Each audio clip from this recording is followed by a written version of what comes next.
नमस्कार दोस्तों, स्वागत है आपका मंजुल मंत्र पर। तो दोस्तों, डॉक्टर भीमराव अंबेडकर की बायोग्राफी के साथ साथ ये भी जानेंगे कि आखिर भीमराव अंबेडकर को दूसरी शादी क्यों करनी पड़ी, डॉक्टर भीमराव अंबेडकर के वंशज का क्या हुआ, कौन कौन उनके परिवार में था, डॉक्टर भीमराव अंबेडकर की आखिरी पुस्तक कौन सी थी, देश के सबसे बड़े bank reserve bank of India की स्थापना के पीछे डॉक्टर भीमराव अंबेडकर का क्या हाथ था। तो दोस्तों, आइए जानते हैं।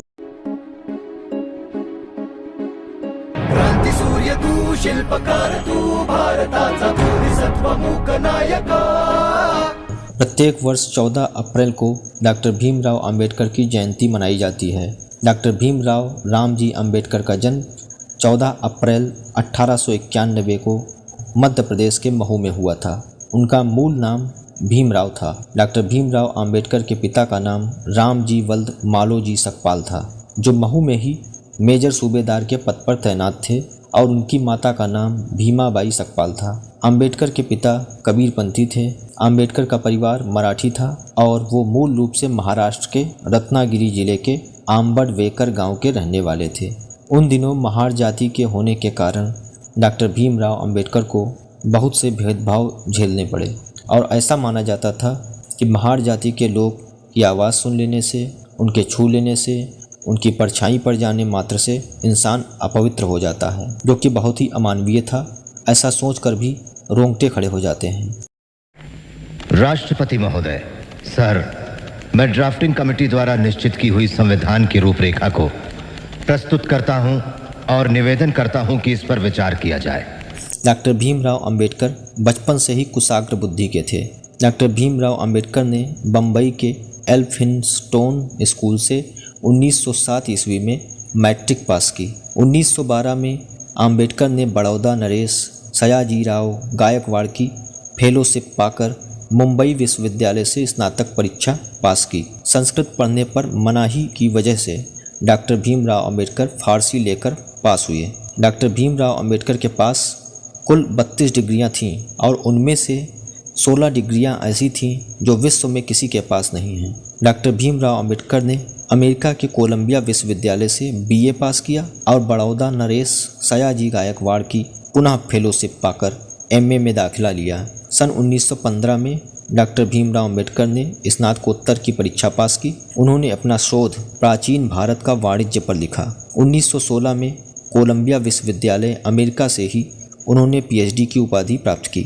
डॉक्टर भीमराव अंबेडकर का विवाह मात्र 15 वर्ष की आयु में सन 1906 ईस्वी में रमाबाई अंबेडकर से हुआ था।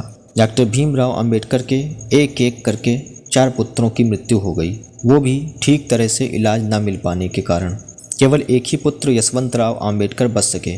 यशवंतराव अंबेडकर के 4 पुत्र हुए, प्रकाश यशवंत अंबेडकर, रमाबाई आनंद अंबेडकर और भीमराव यशवंत अंबेडकर। यशवंत अंबेडकर की मृत्यु सन 1977 में हो चुकी है। डॉक्टर भीमराव अंबेडकर की पहली पत्नी रमाबाई की लंबी बीमारी के बाद सन 1935 में मृत्यु हो गई। सन 1940 के दशक के अंत में डॉक्टर भीमराव अंबेडकर को नींद के अभाव के कारण गंभीर बीमारियों से जूझना पड़ा।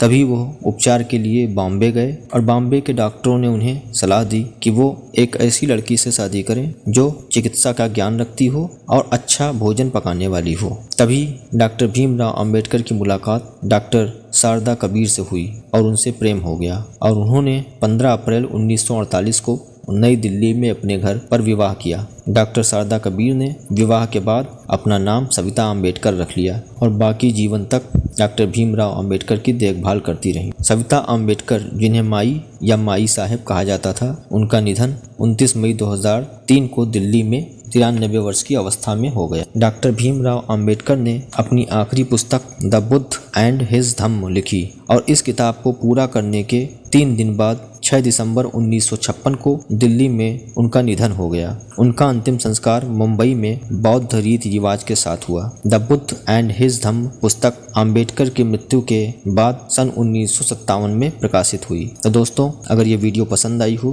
प्लीज़ लाइक करें, शेयर करें, सब्सक्राइब करें। आपका बहुत बहुत धन्यवाद। जीवन भर मेरे प्रेरणा स्रोत रहे हैं संत कबीर, महात्मा ज्योतिबा फुले।